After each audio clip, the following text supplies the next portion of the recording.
Hi, everyone. Welcome to the Self-Care Forum podcast. My name is Dr. Cedric Bachetu, your host for the hour. Here on the Self-Care Forum podcast, we bring knowledge to empower you and address the root cause of disease. Our goal is simple. It's to interest you in the care of the human frame, in diet, and in the cause and prevention of disease. Today, we're joined by none other than Sue Ellar. She's a health and vitality coach who herself struggled with her weight for over 30 years. When she began to eat the way nature intended, Sue managed to transform her health as well as her weight. Now she's the lightest she's ever been since her early 20s and has loads of energy.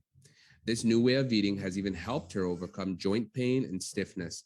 And the best part is, she's no longer driven by her cravings. Sue Ellar, thank you for joining us here on the Self-Care Forum podcast. Good evening, Dr. Cedric. Good evening, listeners. Yeah, it's an absolute honor and delight to be here with you. Thanks for having me on. The pleasure's all mine. Now, you're joining us from the UK, from Wales, correct? Yeah, I'm joining you from Cardiff, which is the capital of Wales, otherwise known as the land of song. And by coincidence, I also happen to lead choirs. So there's a very definite musical theme to Wales. Well, all right. Awesome. Thank you so much for making the time to join us this evening. So I want to start with your journey. I know you're a health and vitality coach, but I always like to start by finding out a little bit about what inspired you along your journey to becoming a health and vitality coach. So just tell us a little bit about your history. You mentioned earlier that you struggled with losing weight for over 30 years. What was that like? Yeah, so a lot of memories, a lot of troubles, a lot of struggles. And I'm 50 now and I feel amazing. But going back to as long as I can remember, probably about age 9, I was teased for being plump and, nasty kids just picking on you because you're bigger than the other kids or for whatever reason. But I was always conscious that I had a little bit extra on me than the other kids. And I didn't quite, it didn't really bother me until I start getting teased. And then, when you get into those early teens, the tweens, and you start to develop, it can be quite embarrassing, quite humiliating that you're carrying a bit of extra weight. I started to develop breasts quite young and I wanted to just hide and cover. Now, looking back, actually, I was never terribly big, certainly not by today's standards. Now we're seeing a lot more weight gain in young people. I was just slightly plump, and the grown-ups would say, well, it's puppy fat. But I think that teasing probably led to me being over-conscious about it and wanting to do something about it. Clueless about how the kids would talk about things like counting calories or dieting. And I can remember the first time, certainly I was reading my journal the other day and I was about 14 and I read in there, got to lose weight. There's a nice boy I've got my eye on. I need to lose a stone in weight. So, this idea of dieting goes back to my teens, and not that we were ever taught how to eat healthy, how to have healthy bodies, how to feed ourselves, nutrition. We were never taught this. So we just made it up. And so we just do what we'd read in magazines, try and go all day on an apple, that kind of thing. So I think looking back, I probably gave my metabolism a really bad start by starting to deprive myself at a very young age. Well, interesting thing, Sue, is that you're not alone. I think that, the idea of calorie reduction is what you often hear. And it boggles the mind when you find out that, hey, not everybody loses weight by simply applying calorie reduction. I think that there's a little bit more of an intricate relationship between food and health and weight and size, and I'd love for you to get into it throughout the course of this discussion. But from your earlier years struggling with body image and weight, how did you then make the transition into who you are today as a health and vitality coach? Gosh, it was a long old journey, because then you got my 20s where I was dating, always feeling big, never been able to find clothes to fit, always feeling like I was some kind of like feeling kind of ashamed of my body, being incapable of doing anything. Great career, great social circle, capable of doing anything. Great, looking at projects and hobbies. But there was something missing, and I just couldn't manage my weight at all. And I always felt kind of like a good brain and a pretty face being carried around by a big overweight body. That's how I felt. And I felt judged. And I felt like people didn't understand me, almost like they were thinking, well, I must be binge eating of an evening. Thinking that they must be thinking that I'm doing something really wrong, but I wasn't. I didn't really like exercise, and I didn't know how to eat. But when I look around me, I wasn't really doing much different from everybody else. And some of them were very, very slender. So that was the 20s. Then I go into my 30s and I got married and had kids. And then, of course, having kids doesn't help us at all, because now we've got all, the babies to take care of, and everything just gets so busy. And then and self-care goes right down the list of priorities, doesn't it? Yes, it does. And so what happened then was my weight just crept up and up and up until I hit, the heaviest I've been, which is a good,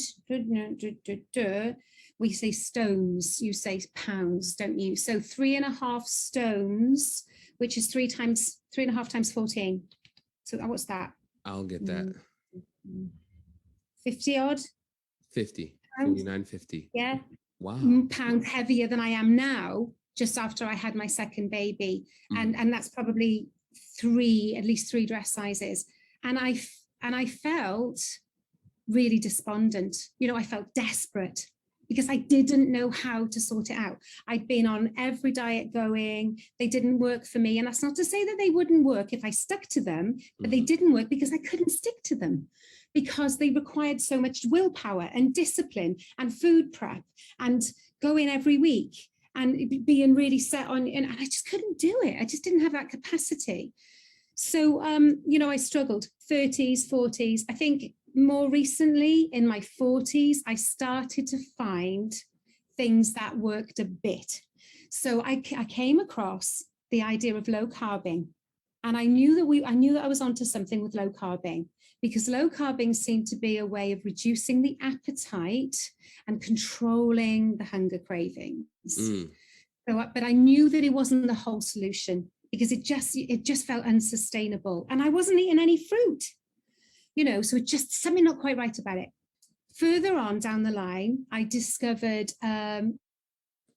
what we now know as intermittent fasting. Okay, so if you're not hungry, you can go long periods of time without food, and actually gives you more energy, and you feel great, and you can slim down a little bit as well. But again, I knew that wasn't the whole story. I did manage to lose some weight that way. I lost weight for my recent wedding 3 years ago that way. But of course, it's not the whole answer, because what are you eating when you are eating? Nobody teaches you how to eat when you are eating. That's very true. I knew true. how to go without food, but I didn't know how to eat.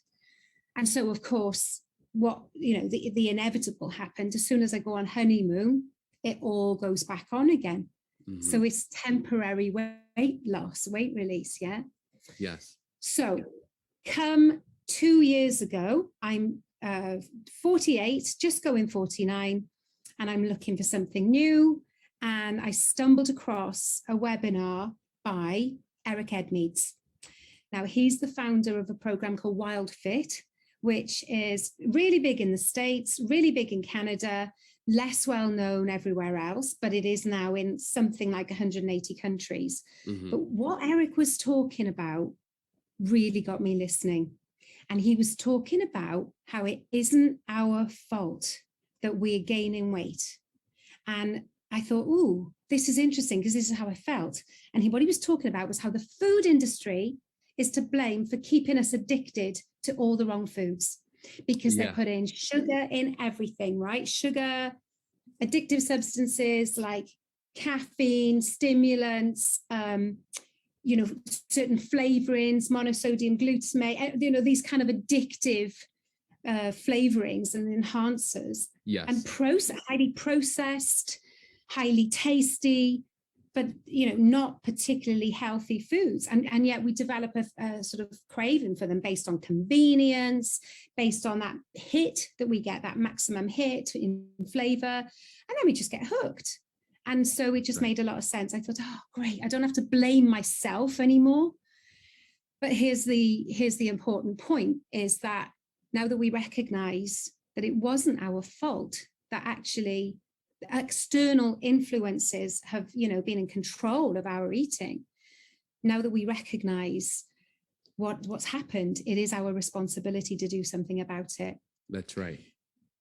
And so Eric was talking about going back to nature, how if you take away the food industry and processed food, and you undo all those layers and go back to the way we evolved to eat, eating natural, vegetables, fruit, meat, fish, eggs, nuts, seeds, and plenty of water, because we would have drunk a lot of water through eating plants.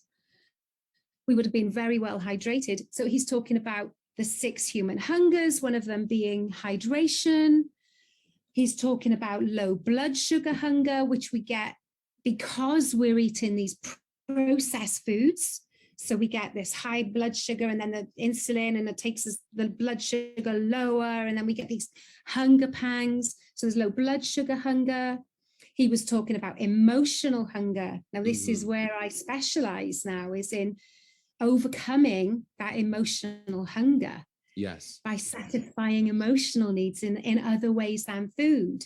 But we'll come to that. So here he was talking about eating the way nature provided, no gimmicks, no diets, no calorie counting, just a re-education around the way we're meant to be eating. And I thought, oh my goodness, this sounds like it could answer so many questions for me. And it seems like it did, am I right? My goodness, I cannot tell you. When I started it, I think I was thinking, oh yeah, we'll try this. I've tried so many things before. I had enough hope from it that I decided to do it. And I actually was on holiday at the time, camping with all the junk foods around me. And I phoned my hubby and I said, can you do me a favor? Can you log in as me and listen to this video? Because I think this is different. I would really like you to do this with me. And I paid the money, and I felt like it was a lot of money, but I was confident because there was a 2-week money back guarantee. Yeah. So I thought, I got nothing to lose. And the first 2 weeks I did, and it was different from anything I've ever done before. It was focusing on the psychology of why we eat the things we eat. And it wasn't about depriving you. I was worried because I was sitting in this tent surrounded by, cookies and cakes and bread and cheese and cider and chocolate, thinking, how the hell am I going to start a new diet when I'm surrounded by all this? Yeah. But actually, I needn't have worried, because the work was about, what is it you like about those things? What do they do for you? What emotional need do they satisfy? And how do they feel in your body? See, we don't think about that, especially what do they do for you? Which brings me to my next point, actually, Sue.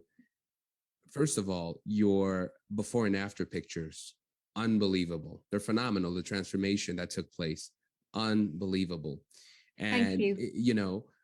And you mentioned something which you specialize in. You said you specialize in emotional eating, and which I love, and I want to pick your brain on a little bit, particularly because food is often seen as something where we can just escape some of the troubles and tolls of life, right? I know that sometimes when you're tired, you just want a nice piece of cake, some ice cream. Always cheers me up. And I know I'm not the only one who's going through that, right? When we're often stressed, or we're often, feelings of sadness, food is comforting.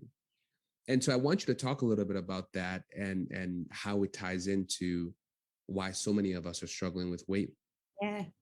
This is so powerful, because what I realized from this program, when I delved deep, was I was one of the biggest for emotional eating. It was wine for relaxation, wine for celebration, wine for social occasions, chocolate for a treat, things like toast for comfort,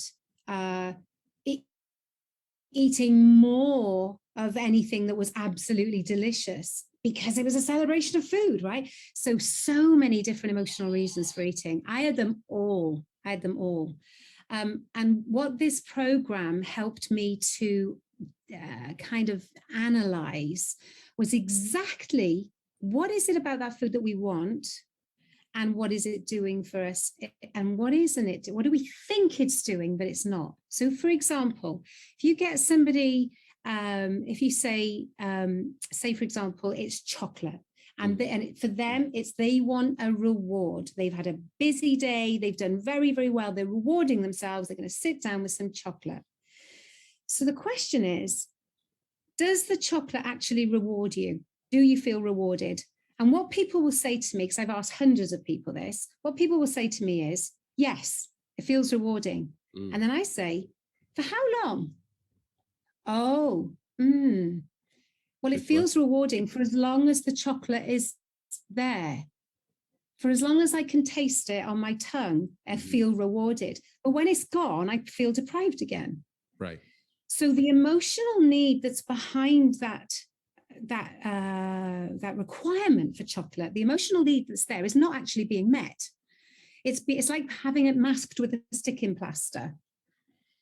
It's a very temporary satisfaction, and then what you're left with is still that gaping hole, which is crying out to you for genuine, holistic self-care, reward, nourishment. And so if you can start to separate the chocolate experience without deprivation, because as soon as you take it away, you want it more, and then you never do the work. But if you can have the chocolate and do the deep work on how do I feel more comforted? Do I feel more rewarded? Do I feel more connected than I did before? And actually, no, it only lasted a couple of minutes. What am I looking for now? And you can find something that satisfies that emotional need. So if it's comfort, maybe what you want is a nice warm bath. If it's connection, maybe what you're looking for is actually to phone a loved one or have a cuddle or cuddle the cat. If it's reward, maybe there are more wholesome ways that you can reward yourself that genuinely feel like you're in a better place once you've done it. But that's the important thing, is don't take the idea of the chocolate away, because, by saying to people, well, what can you do to feel more nourished, knowing that you can still have the chocolate? What people tend to find is, do you know what? I had a nice hot bath, or I played a game and I didn't need the chocolate because that need in me was fulfilled. Now, some people find it quicker than others, and there's a whole bunch of emotions to deal with, and there's a whole bunch of foods to deal with. But what we find is that very quickly people get it, and they're able to do the work on everything they eat. And before long, people are saying, I didn't want that anymore, didn't need that anymore. And it's different from any diet that I've ever heard of, because it's really getting to the root of the problem. Well, and that's what I wanted to say, Sue. Once you address the root cause of the problem, the temptation or the craving, it's gone. It's no longer there. So it sounds to me like your job is a little bit more than just a coach. I mean, you sound to me like a therapist. You're doing a little bit of digging into what makes them tick or what isn't making them tick. And so what does a consultation look like when you work with a client? So the mechanism that works is a 90-day challenge. It's called the Wildfit 90-day challenge. This is the mechanism that I have tried and tested. It has been tried and tested by, I think, nearly 100,000 people now. Okay. So whereas I could do individual sessions with people, if they wanted that, I can offer that. But what I know works is this complete re-education around food, eating for health, eating aligned with the seasons, and that's something that we can talk about.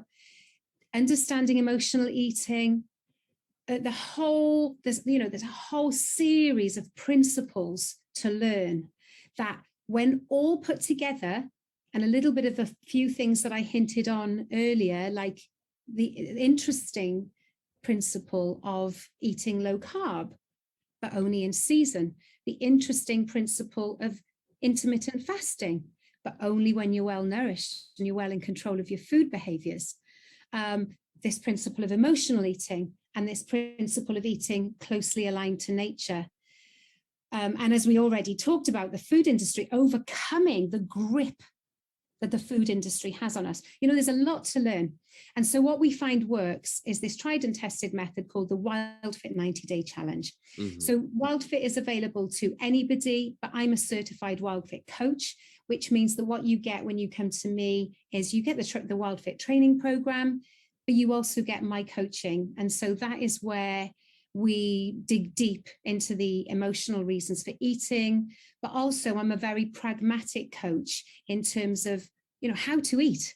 So the Wildfit program will take you one step at a time through getting you closer and closer to eating the way nature intended, very gradually, in a very simple way. You can't fail. All you need to do is do your best. But where people really find success is when they've got a coach that can really hold their hand and help them to do that with the food they like. Sure.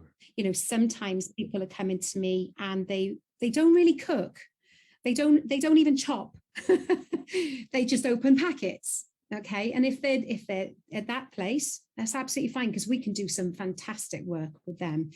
So I'm there to show them how to do really simple food prep, like, you know, stir fries or bologneses, or just chopping veg into a delicious coleslaw with some cooked chicken. Really simple ways with food that don't take any more time than putting a pizza in the oven, but feel really good in the body.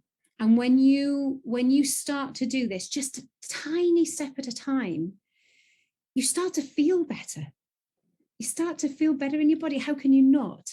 And then you start to recognize how the junk food feels in your body, and how the health food feels in your body.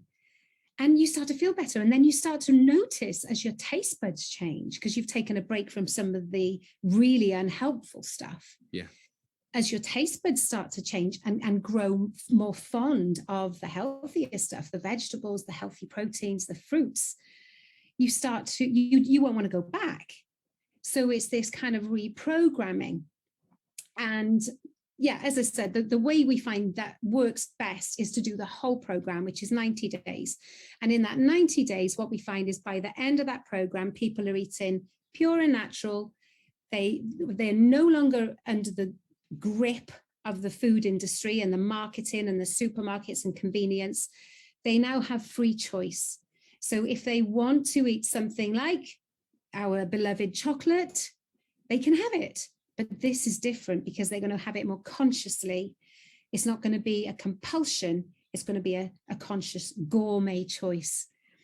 And what we find is that when they choose chocolate out of choice rather than compulsion, they choose better quality chocolate, more natural chocolate with, you know, just a few natural ingredients, more satisfying. And they're not kind of just go, nom, nom, nom, nom. They are really savoring the chocolate. So your food experience goes up a level, your gourmet experience goes up a level, your enjoyment of food goes up a level, and you're getting close to complete food freedom. Food freedom being you're free from anything that used to control you, and you're free to choose whatever you want consciously, knowing exactly how it's going to make you feel.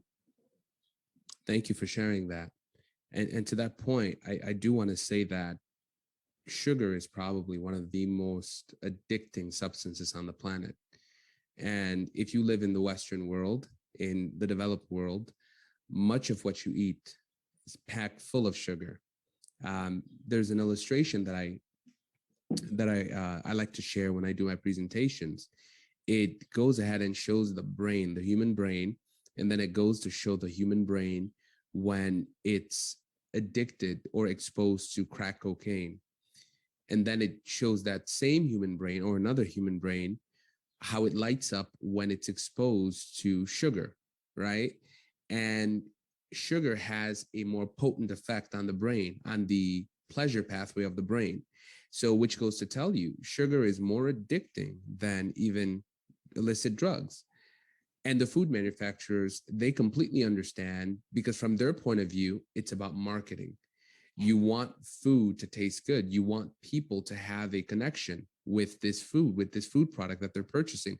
And ideally, you want them to come back and buy more and consume more, because that's what their business is all about. So they're doing a great job from their end, right? And I think from our end, I think there's a lot of ignorance. People generally don't know. Like you said, if all you're doing is counting calories and watching what you eat, unfortunately, living here in the United States, that doesn't work for most people, because we still have a chronic obesity problem. And every year we get new programs and new gimmicks and new products to help us lose weight. Generally speaking, we are still facing a chronic obesity problem. So it's nice to hear a more thorough and holistic approach to this, not just a one size fits all approach. Do you know what? The food industry is so clever, and what they're tapping into is a core, fundamental, evolutionary drive for finding energy in food.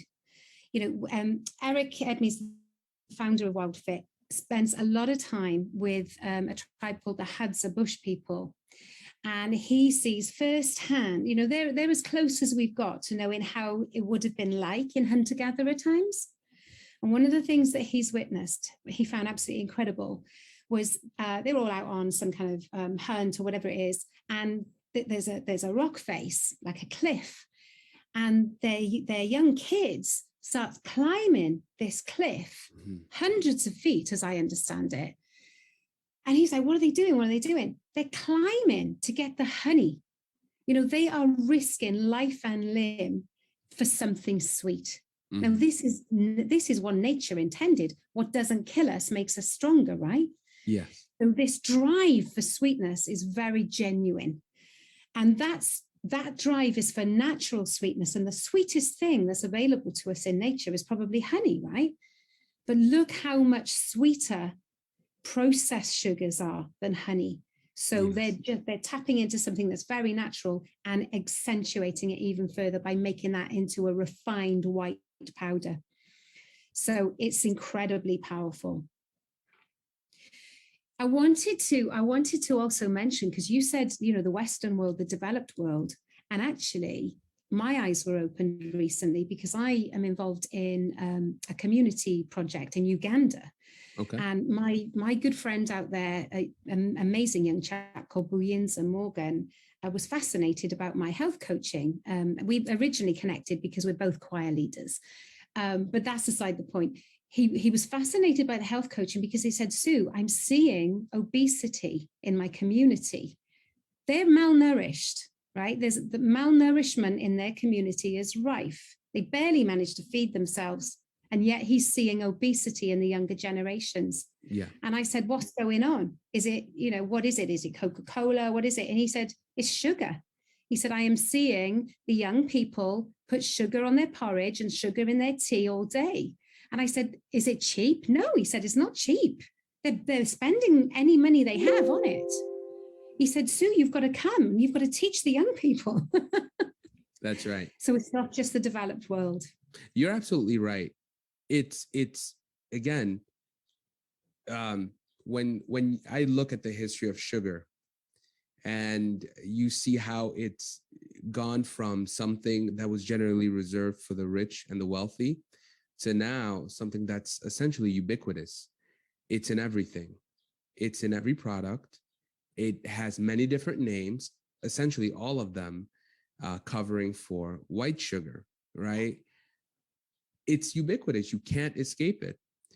You can try, but it'll be very difficult. I think that food manufacturers often add sugar, not just for the flavor, but it's the fact that sugar itself, it's actually a very versatile product, right? It can work as a preservative, right? It can work as, an emollient. It has all these different features. That's why it's often added, not just for the taste. I mean, it does help with the taste, but it's often added to many food products. Of course, they're not very natural to begin with, but just this ubiquitous use of sugar has led to everything that we're dealing with. And it goes beyond obesity. I mean, obesity is just the tip of the iceberg. We're talking about diabetes. We're talking about major chronic diseases. We're talking about high blood pressure. We're talking about all of these things. These are malfunctions of the body. And at the root cause of many of them, maybe not all, but many of them, is the body's relationship with sugar. I think that generally we're eating way more sugar than we were meant to as humans. Absolutely. And the body will do its best. Your insulin will do its best to sort of manage. But after a while, you've got to either go cold turkey, or do some sort of cleanse, or change your habits. Something has to be done, or else things fall apart. And so I love that you take a holistic approach in dealing with this and figuring out what it is that is triggering this relationship, these feelings with food, because it's crucial. It really is. Now, you mentioned eating in season. Now, can you elaborate on that, please?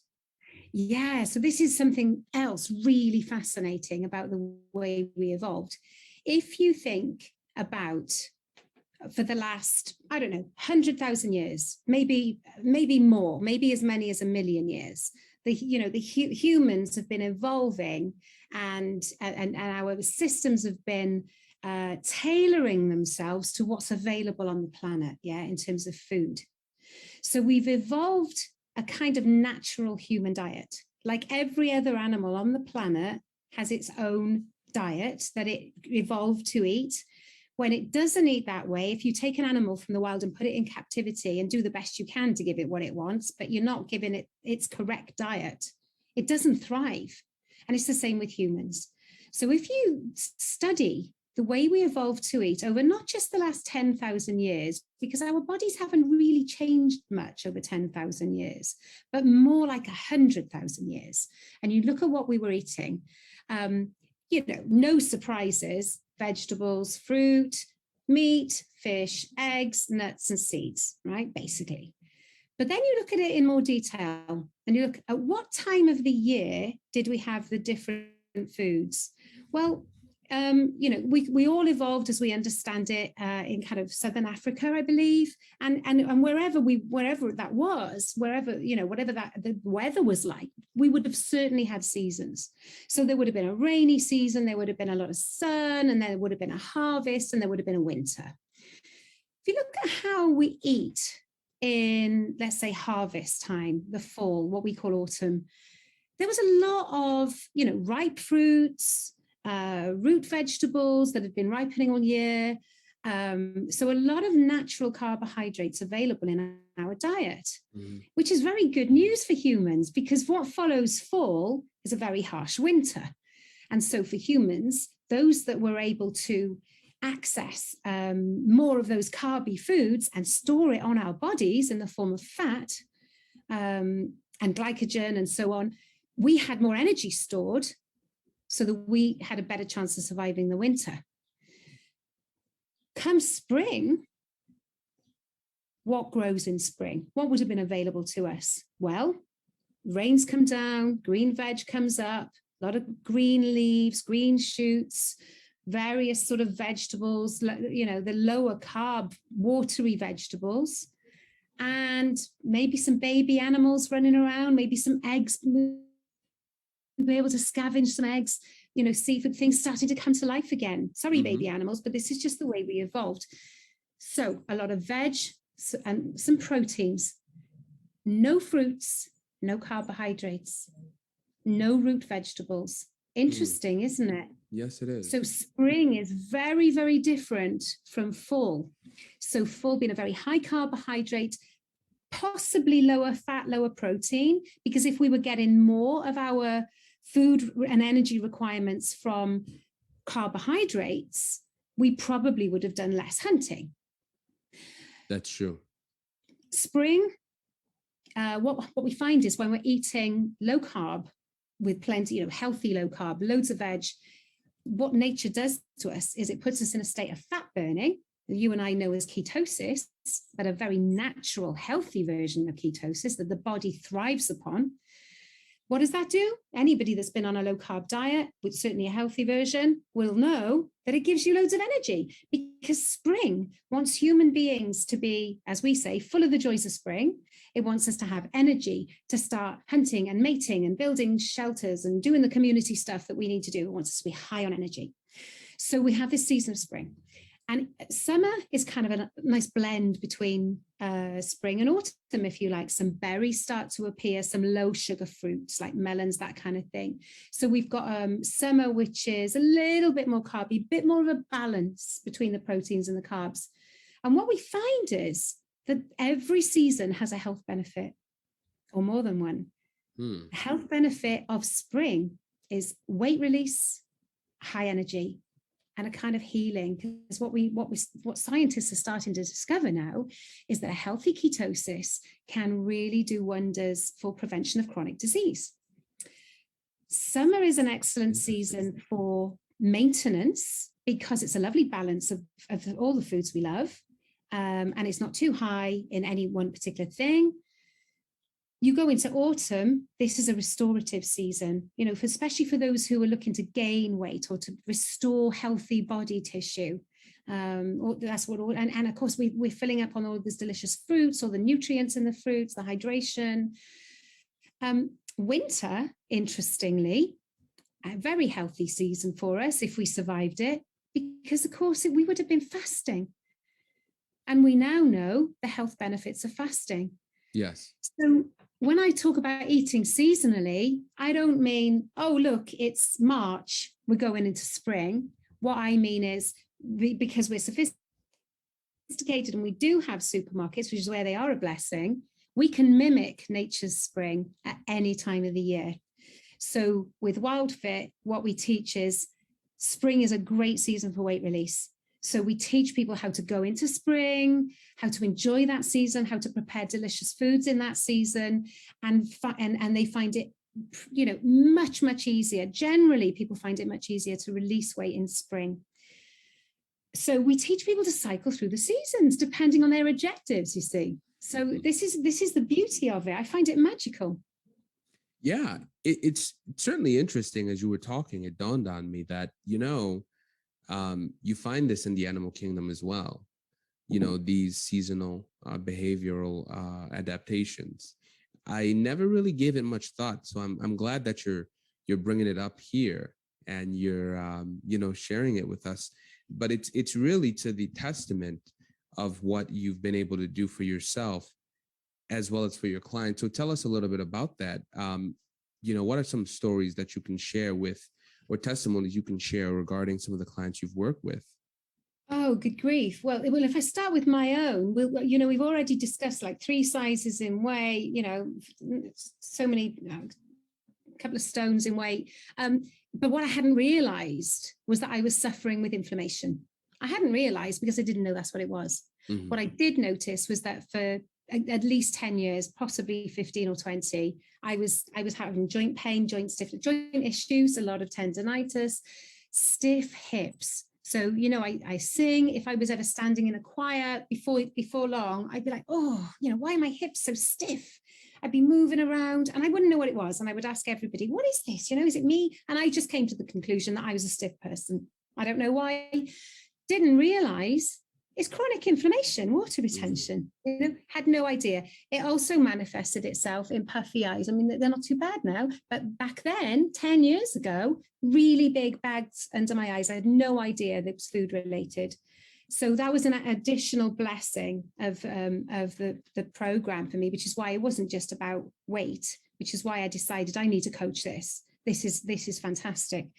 But in terms of my clients, the first class I taught was February 2021. There was my trial class, my pilot class when I was training to be a certified coach. And wow, it blew me away. I mean, I just couldn't believe the successes my clients were getting. I had one amazing chap, local to me, Geraint. He had a significant amount of weight that he wanted to release. He released something like 50 pounds on the 90-day challenge. But it wasn't so much about the weight for him. He came to me because he was worried about his chronic health. He has 2 kids, and he said to me, I'm worried I might not be around for my kids. Wow. He'd been diagnosed with severely high blood pressure.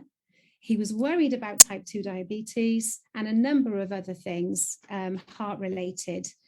When he went back to the GP at the end of the program, they actually took him off the blood pressure medication, and his blood pressure had gone down from severely high to within the normal range. That's awesome. And shortly after the program, he was actually optimal. His blood pressure was optimal. So he has completely changed his life. So, that's Geraint. Who else can I think of? I had one fabulous lady who came to me with some chronic symptoms of an underactive thyroid. And she was experiencing things like, dry skin, thinning hair. She always felt like she had a lump in her throat. She was lethargic. She was a good, I think, 50 pounds over where she wanted to be. This severe emotional eater. Well, she turned all that around on this program. She released about 45 pounds on the program and continued to release after. And she said to me that all the symptoms that she put down to underactive thyroid had been alleviated. So we're seeing, another lady on the same class, she came to me with long COVID. So she was, she'd had COVID in the early days before any of us were vaccinated. Mm-hmm. She had COVID, and the inflammation that she had and the arthritic pain that she had lasted a year. And so she wanted to get on top of that. And on the program, who knows, maybe it would have gone away on its own, but maybe it was a coincidence. But it just seemed to be that on that program, she alleviated all that inflammation and it didn't come back. In fact, it didn't come back until she got COVID again about a year later. but within weeks now, this time within weeks, she's a lot better. So what I'm noticing is, the clients that come to me most tend to be women who are in their 50s and 60s, and they are struggling with inflammation, joint pain, joint stiffness, and other things to do with inflammation, not to mention low energy, lethargy, no get up and go, no zest for life. And we are finding that pretty much everybody is able to significantly reduce inflammation.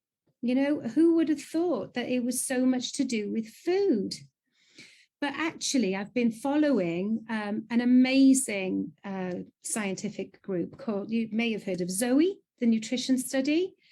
And the very latest research coming from Zoe has actually shown without question that certain foods are, directly related to inflammation. So it comes as no surprise then that if we start to eliminate those foods, but not through a process of deprivation, through a process of replacing, we're going to replace the unhealthy foods with good quality, healthy foods, the inflammation starts to come down. So those are the main things, I would say: blood pressure, inflammation, joint stiffness, joint pain.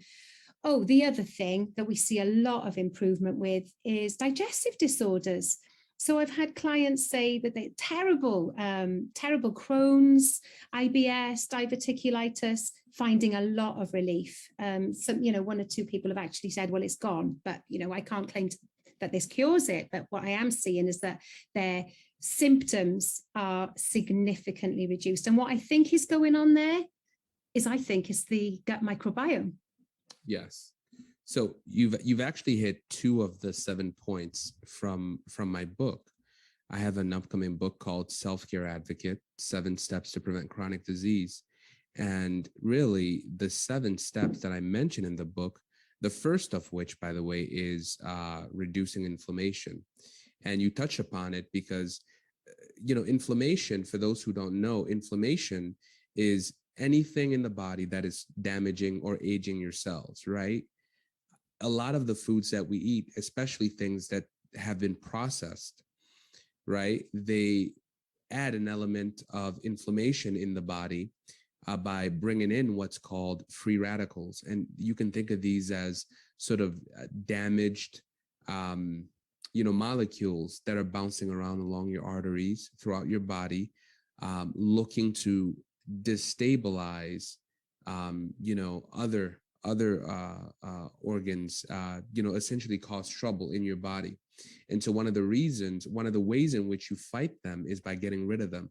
And the main mechanism to get rid of free radical damage or free radicals in the body is by consuming a lot of antioxidants. So can I assume that as you're working with a client, you're dealing with eating a lot of fruits and vegetables? What's really interesting is this is the thing we do before we do anything else. I mean, we get people looking, very start, we get people looking at what they're eating without guilt, without judgment. We've talked about that and doing the work on the emotional eating. But before we suggest taking a break from anything unhealthy, we get them properly nourished with all the fruits, the vegetables, the healthy proteins. So what we find is, and I was going to make this point earlier, you can't just say to somebody, right, stop eating sugar, it's no good for you, because it doesn't work. You need something else.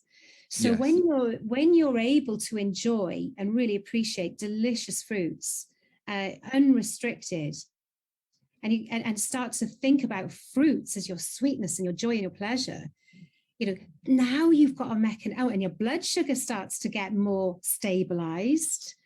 Now you can start to suggest to somebody, maybe we could take a break from sugar, because it's much more doable. So absolutely. And this is another reason why a lot of diets don't work, is because they don't think about, let's get them nourished first before we start talking about deprivation. So yeah, we maximize it. What we're doing on this plan is we're removing the junks and the filler foods, the foods that fill us up and we think, oh, that was good, I feel full, but you haven't had any nutrients. Right. You're replacing those filler foods. This is what I teach, is I teach people to replace the filler foods with things that are even more delicious, with even more flavor. And that could be, and this is a top tip, replace bread, pasta, or white potatoes with delicious roasted vegetables. Now, at first, it might be kind of, but try it. Try replacing pasta with delicious roasted butternut squash. Oh my goodness, there's no going back, because there's so much more flavor in that, Mm-hmm. So this is what it's about. It's about having plenty of the really enjoyable, delicious vegetables. And then everything happens naturally without forcing yourself. And we don't often think about that, because not only do you have to deal with the component of emotional attachment to certain foods, there's also cultural attachments to certain diets or dietary dietary habits. But we often don't think about the fact that not everything that we consume is going to provide us with nutrients or quality nutrition, right? Because there are many things that keep us full. They'll fill us up and they'll taste great, but ultimately they provide very little nutrition to the body. And so in situations like that, the body will actually crave for more nutrients, and by sending you cravings. So you just eaten something, it tasted good, but you really didn't provide your body much, in the way of nutrients. And so the body has to find a way to get you to bring in more nutrients. And one of the ways it does that is by sending you hunger signals. So you keep eating here, maybe you're snacking here, there, but it all adds up ultimately, it all adds up. This is it. We're continually hungry because we're not giving our bodies the nutrients that it requires. And when you see what it looks like when somebody is eating, closely aligned with the way the body wants to be fed, it's, for some people, it's like, wow, I didn't realize it was possible to eat that much veg. But it is possible, and it becomes amazing, it becomes delicious. So yeah, they think that hunger means I need to eat something. Right? Let's get me something that's going to fill me up. Yeah. And I think we've been brought up, oh, well, you've got to eat something. Oh, I'm hungry, I'm not feeling very well. You've got to eat something. And we think that a bit of toast or a bit of cake, whatever we can get down, is going to be good. But what is the point when our bodies are already storing plenty of energy in the form of fat? That's true. What is the point of putting more energy in that doesn't contain any nutrients? Because that is not feeding the body.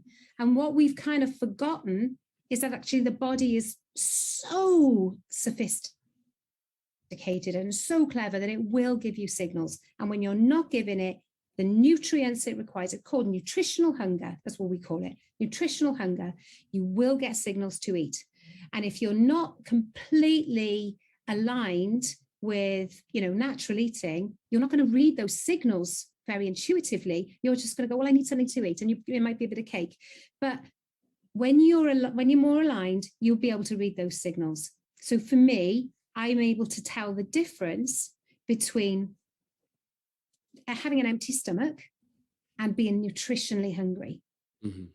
So which is why I'm able to go a longer period without eating if I want to do a little bit of intermittent fasting for health reasons. Because empty stomach hunger is not the same as nutritional hunger. So you can start to identify when you're genuinely hungry, and also a little bit more fine tuning. What is it the body's asking for? Is it asking for protein? Is it asking for fruit? Is it asking actually for a lovely green salad? And you start to be able to tune in to what would feel good in that moment. Yeah. And it's completely different from any other thing you've felt before. And I love that you do this gradually. I think 90 days is enough time for someone to develop those habits. I believe it takes an average of 66 days to really develop a new habit or adopt a new habit. And this change in your relationship with food is really developing a new habit, right? So I like that it's not immediate, because there's pain in immediate change. Yeah. Right. And oftentimes it turns people away. One of the things that's so important is eliminating the possibility of failure. Okay, so if you make something painful, if you want to start an exercise regime, if you go out on the first day and maybe you've got a personal trainer and they absolutely thrash you and you end up aching all over, you're not going to want to do it again. There's no motivation to do it. It doesn't feel good, because there's signals in the body, isn't there? Reward signals. When something's pleasurable, you program the body to want to do it again. Right. So it's got to be doable. It's got to be enjoyable. And it can't, be unpleasant. So what we do on this program is we eliminate all possibilities of failure. We don't start you off, set you up for failure. You can't fail this, because everything you do, everything you eat, everything you experiment with, if each week, there'll be a new little mini challenge. This is what we're having this week. This is what we might be taking a break from. If you deviate from that little challenge, you haven't failed. What you've done is actually rather a marvelous experiment. So let's say it was, I'm not meant to be eating sugar this week, but I had a bit of chocolate. So we would say, fantastic. How was the chocolate experience? What did it taste like? What did it feel like? Why did you need it? How did it feel? How did you feel afterwards? And sometimes people will say, well, actually, I felt a bit sick, or actually, I felt really tired because I had a bit of a sugar, a hit and then a low afterwards. So they start to tune in to what they've done without guilt or judgment, just objective review, as I like to call it, so that you get that learning from the experiment. So anything you do, you can't fail. The only thing you could do is stop showing up. But if you're showing up and you're doing it, you're following things more or less with your own little flexibilities and deviations, as long as you're doing the work and doing the objective review, you can't fail. So you're essentially tracking the changing of the relationship a client has with food, correct? Yeah, this is it. Because every step of the way, whether they're following the challenge to the letter, in which case they can get breakthroughs that way, because they can be like, well, I've been following this a week and actually I haven't missed that thing at all. It's been amazing. Or I've been following this and I didn't think I liked spinach, but I'm really enjoying it. Or, whatever it is. And they like, oh, this is new. They're trying new things. They're having new experiences. They're changing their mind. Often I always thought this when from the time I was a kid, oh, I don't like that. But I always used to say to my kids, you don't like it yet. Because actually, it's just an opinion. It's not actually a hard, solid, ingrained fact that you don't like. It's just an opinion. Give it time and you make new associations. And as foods start to make you feel good, you will start to like them and your taste buds will change because the body's clever. It knows what's good for it. So where was I going with that, Cedric? No, you essentially, I mentioned that you the way in which you approach this is by tracking the change that a person, the change in the relationship they have with food. Essentially, prior to working with you, they might rely on chocolate whenever they're trying to deal with stress. But as you're changing them or working with them over time, even if they stray from the program or the week's goal and they try another piece of chocolate, you're tracking to see, well, did it feel as good as it was last time? Or, well, maybe you felt bad. Well, good. Your body's starting to realize that it's just a temporary fix. It's not the root cause issue that it's trying to get you to deal with. Yes. You hit the nail on the head. That's exactly it. So you're tracking the changes, you're starting to reprogram, you're reflecting on any lessons, any breakthroughs. We encourage people to journal because very often you can, it slips out of your attention. You may have changed, but you don't notice you're changing because you're you every day. But actually, when you go back and you read about how you were feeling in week 1 compared to how you were feeling in week 5, you can see some significant improvements. So yes, tracking those breakthroughs, tracking that relationship with food is a huge part of it. Thank you for sharing that. Yeah, I think that it's amazing. And to another point, I've come to appreciate the role and the role of health coaches such as yourselves. I've come to appreciate them, particularly because when you go out there, you see smokers. Everybody knows smoking is bad for you. Everyone knows it increases your risk of lung cancer. So why don't they quit?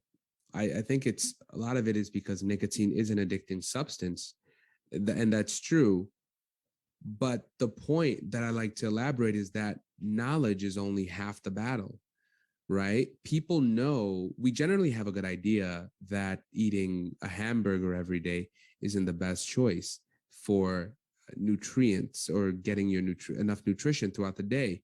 But we still do things, even though many of us know that, look, it's not optimal. It's not the best. So I think that the power of a coach lies in getting you to remain on the straight and narrow. Getting you, whether it's through some sort of program or one-on-one or group coaching like you offer, getting a client to not only stay motivated, but to stay faithful along the path so that when they fall or stray from the program, you can help them get back on track, right? As opposed to, them starting something, because I know I stand guilty of this, too often when we start something, especially if it requires a completely new habit than we're used to, as soon as any level of difficulty presents itself, we often quit because it's just too much, right? Exactly. This is it. It's almost impossible to make any significant change on our own, because the way we've behaved is the way we know, and it's really hard to make a change when the behaviors are so addictive, whatever they are. So with any program, you can be told how to do it. You can be given the strategies, and as coaches, we'll give you strategies that we know are tried and tested. But strategies need to be individual. Different things work for different people.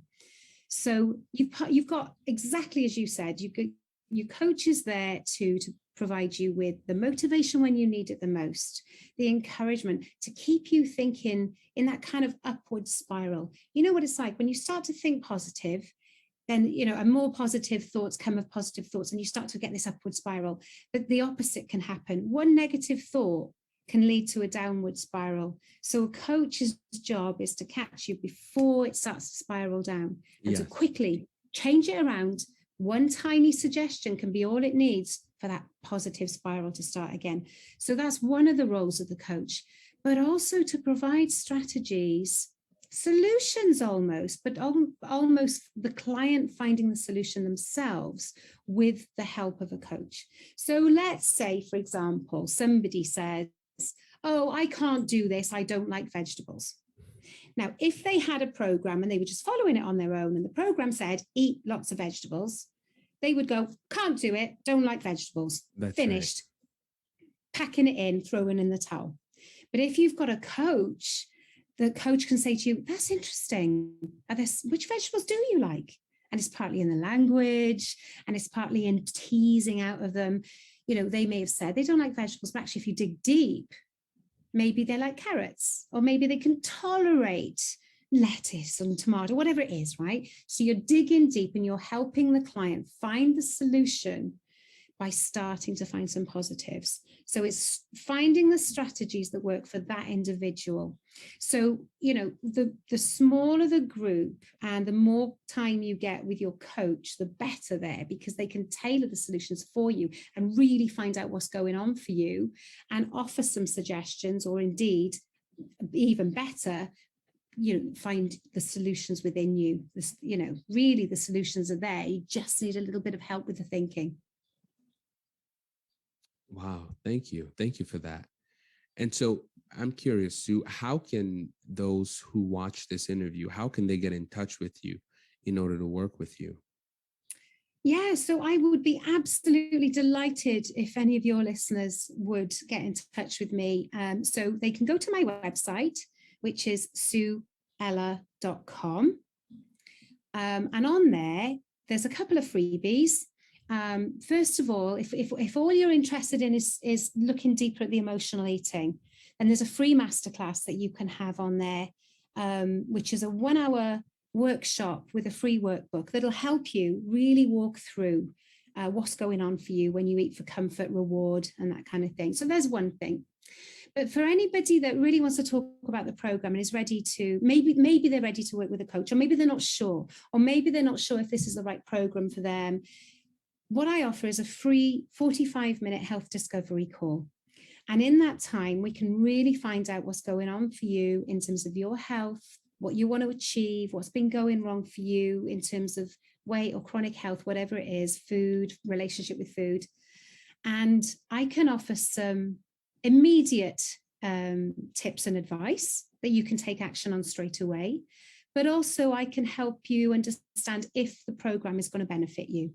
And we can talk about packages and dates and group sizes and that kind of thing, and prices. But I do have 2 group classes in the diary already coming up. So my next one starts on the 8th of August. And then there's another one starting on, I think it's the 12th of September. So there are 2 group classes coming up. But if anybody is so keen to start and they can't wait until the 8th of August, then I do offer a one-to-one coaching package as well. Okay, thank you. And this is mainly done virtually? Yeah, so I work with clients all over the world. I've got clients in Canada, United States, Europe, South Africa, and the UK, obviously. We work exclusively online. It's just like this. It's on Zoom, and there's a Facebook group for the community support. So it's all, you can do this from wherever you are. And a lot of people ask me, oh, but I'm going to be on holiday, or I've got this coming up. Maybe now's not a good time. It's always a good time, because the people who do this program that do happen to have a holiday or some kind of special occasion during the program, they learn more. Because, holidays and special occasions are part of life, right? We want to learn how to navigate those in a healthier way, while still having great fun and celebrating with our friends and family, but without the food being the main objective of the occasion, but without food controlling us controlling our food. So it's really powerful if you do undertake this while you've got a holiday or something like that coming up. And it's completely doable. As I said, you can't fail. So it's always a good time. And of course, the best time to start anything like this is right now. Yes, it is. Now is always the best. Well, can we follow your work on social media and online? Yes, I'm quite easy to find, actually. Whether you're on Facebook, LinkedIn, Instagram, any of those, if you look for me, Sue Ellar by name, you will find me. We'll share the links anyway, Cedric, won't we? But I'm Yes, quite easy to find because I'm very, very lucky to have rather a unique surname. that's true. And we'll, for those who are watching this on YouTube, we will make sure to include the links to your website as well as all of your social media profiles right in the description below. So yeah, Sue, I want to thank you for coming here and enlightening us a little bit more about emotional eating, sharing your story of your weight loss journey, certainly the impact of the Wildfit approach to weight management, how it's had impact on you, how it's impacted you, as well as those who get to work with you. So I want to give you the final word. Oh, the final word. Okay, so we did not evolve to eat the way we're eating at the moment. And who wants to be controlled by the food industry? Let's get back in control of what we eat. Let's find the freedom to eat any food we want without it being a crutch, without it being a compulsion. Let's find health through food, more energy, longevity, dare I say, Yeah. and precious time to spend with our loved ones. With that being said, Sue Ellar, thank you for joining us here once more on the Self-Care Forum podcast. Thank you so much for having me. It's been an absolute delight, and it's really lovely to meet you. Yes. Listen to the audio version of the Self-Care Forum podcast on Spotify, Apple, and Google Podcast.